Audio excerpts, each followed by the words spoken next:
математикаи 4, дарси 5, мавзӯъ баробарӣ ва нобаробариҳои ададӣ. мисоли 38. шифоҳӣ. муқоиса кунед. дар инҷо мисолҳо дода шудааст. мо бояд ин мисолҳоро муқоиса кунем. мо бо воситаи аломатҳои калон, хурд ва баробарӣ муқоиса мекунем. дар сатри якум яъне 589 ҷамъи 0 ва 589 ҷамъи 78.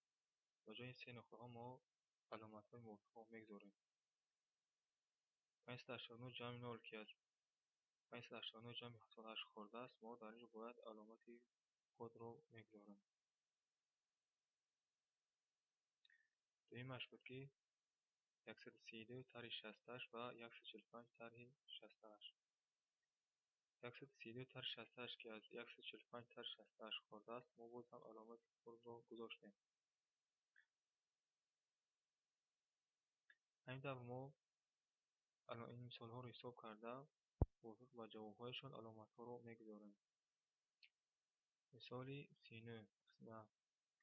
ба ҷои исторачаҳо ададҳои мувофиқ гузоред, то ки баробарии дуруст ҳосил шавад. дар инҷо ба ҷои исторачаҳо мо он ададҳоеро бояд гузорем ки ҷавоби дуруст ҳосил шавад. яъне дар инҷо бояд аз кадом адад мо 6-ро тарк кунем 3 мешавад. пас инҷо агар мо 6-ро бо 3 ҷамъ кунем мешавад 9. пас инҷо адади 9 аст. яъне аз 9 6-ро тарк кунем мешавад 3. дар қисми дуюмаш бошад аз 4 кадом ададро мо тарк кунем 0 мешавад. пас ҷавоб яктост ки аз 4 мо 4-ро тарк кунем мешавад 0. ва дар қисми сеюмаш ки қисми таркшаванда номаълум аст ва дар қисми тарккунанда адад вуҷуд надорад, пас ҷавоб 2 аст. пас барои мо маълум аст ки худ ин адад 2 аст. яъне 249 тарҳи 46 мешавад 203. қисми дуюми мисолро мо ҳам кор кардем. яъне мо бо 2 кадом ададро ҷамъ кунем бояд 1 шавад. пас дар инҷо барои мо маълум аст ки ин адади 9 аст. зеро 9 ҷамъи 2 мешавад 11. мо 1-ро менависем, 1 диҳед дар ёд. ва дар қисми дуюмаш бошад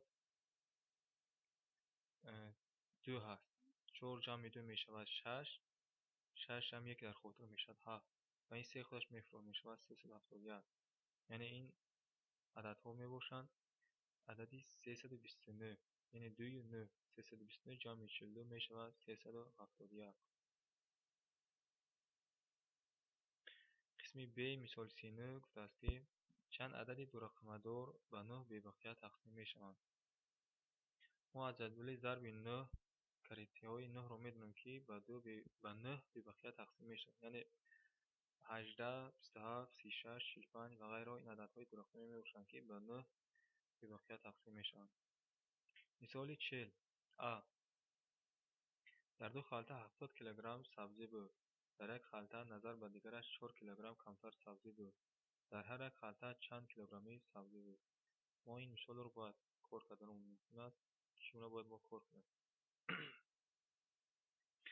мо медонем ки дар ду халта яъне халтаи якум ҷамъи халтаи дуюм 70 килограмм аст. ва халтаи дуюм бошад 4 килограмм камтар аз халтаи якум аст.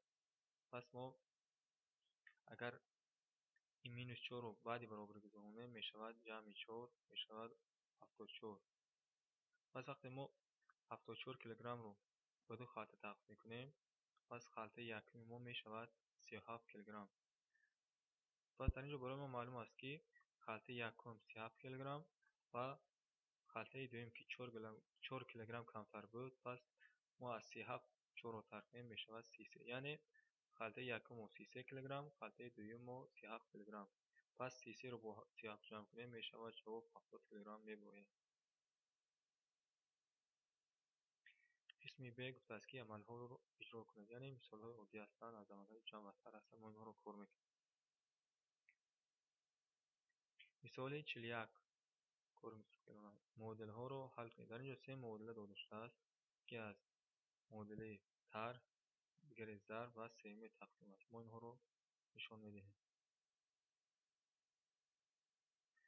якум муодила буд аз муодилаи тарҳ, яъне 6230 тарҳи х баробар 427. در اینجا برای ما ترک کننده نامعلوم است. برای یافتن ترک کننده ما از ترک شونده حاصل تر یعنی فرق را ترک میکنیم. یعنی 6230 تر 427 برابر x برابر می شود 5830. یعنی اگر ما از 6230 5830 را ترک کنیم جواب 427 می شود. مثال دوم بود که 26 ضرب x برابر 52. یعنی در اینجا ضربشونده دوم نامعلوم است. برای یافتن ضربشونده نامعلوم ما از حاصل ضرب یعنی 52 رو ما به ضربشونده معلوم تقسیم میکنیم. یعنی 52 تقسیم 26 برابر می شود x 2 یا که ضربشونده دوم ما تقسیم 2 است. یعنی 26 ضرب 2 برابر است به 52. سوم مثال ما مثال تقسیم است یعنی 99 تقسیم x برابر 9. در اینجا تقسیم کننده نامعلوم است.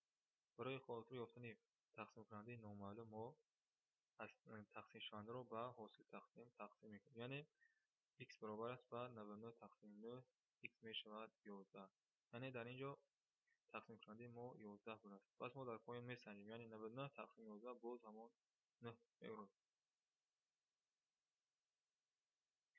مثال 42 قیمت جفت ifade ها را مقایسه نموده از آنها نابرابری و برابری نویسید.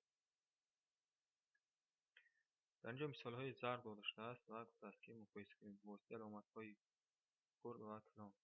در اینجا برای نمونه نشان داده است که یعنی 82 ضرب 2 و 82 ضرب 3 را مقایسه کرده است که در اینجا ضربشونده یکم در هر دو طرف 80 است و در طرف دوم یکی 2 و دیگر 3 2 که از 3 خورده است. پس در اینجا علامت خرد گذاشته است. یعنی جوابش می شود 160 و 240. مثال 43 حساب کنید. اینجا مثال ها داده شده است. ما این مثال ها رو یعنی در اینجا مثال های عمل جمع و عمل های قفدار می باشند. ما یکم اول داخل قفس را کار میکنیم بعد و بیرون قفس این مثال یکم رو جمع میکنیم. همینطور همه مثال هایی که اینجا هستند یکم ما باید داخل قفس را کار میکنیم بعد از آن نتیجه رو با بیرون قفس کار میکنیم. مثال 44 حساب کنید. در اینجا مثال های ضرب و تقسیم داده شده است. برای نمونه ما سه مثال رو کار میکنیم. مثال 44 در یکم مثال ما انتخاب کردیم مثال 246 ضرب 3. اگر در هنگامی که ضربشونده دوم اگر عدد یک رقم باشد ما میتونیم این طور کار کنیم. یعنی 3 رو ما با 6 ضرب میزنیم میشود 18. در آخر میرسیم 8 رو 1 در خاطر 3 رو با 4 ضرب میزنیم 3 کر 4 12 به یک خاطر 13. ما 3 رو میزنیم باز هم 1 در خاطر و 3 ضرب 6 به یک خاطر میشود 7. جواب 738. دوی مثال بود مثال 149 ضرب 5. این مثال رو نیز ما این طور کار میکنیم. یعنی 9 ضرب 5 میشود 45. ما 5 رو مینویسیم 4 در خاطر 5 ضرب 4 میشود 20. 20 جمع 4 24. 4 رو مینویسیم 2 در خاطر 5 ضرب 1 میشود 5. 2 در خاطر میشود 7. جواب 745. دویم مثال 844 تقسیم 4. در اینجا تقسیم کننده که از عدد یک رقم عبارت است ما تقسیم کننده رو نه از طرف چپ نه از طرف راست بلکه از طرف چپ از قسم صدی سر میکنیم. یعنی 8 تقسیم 4 می شود 2. 4 تقسیم 4 می شود 1 و سومش باشد 4 تقسیم 4 می شود 1. جواب 211. همینطور ما این مثال ها رو کار میکنیم. مثال 45 مقایسه کنید.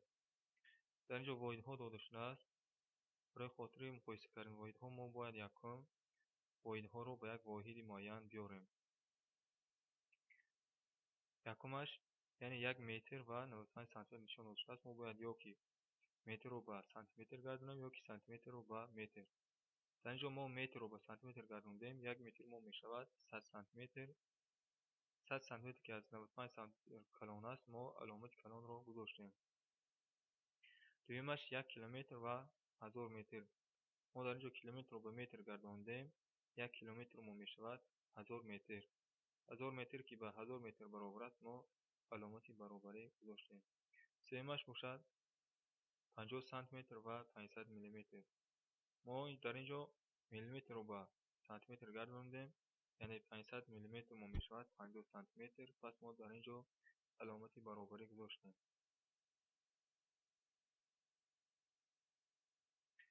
مثال 46 در جای معلومات داده است. پس این گوید که سال 722 فصل چندم وقوع می‌آید.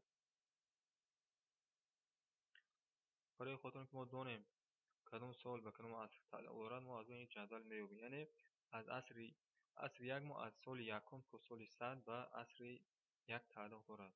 پس ما یابیم که 722 به کدام سال تعلق دارد. پس عصر 8 ما از سال 701 تا سال 800 می باشد. پس سال 722 این به عصر 8 تعلق دارد و اینشون عصر 21 از سال 2001 سر می شود.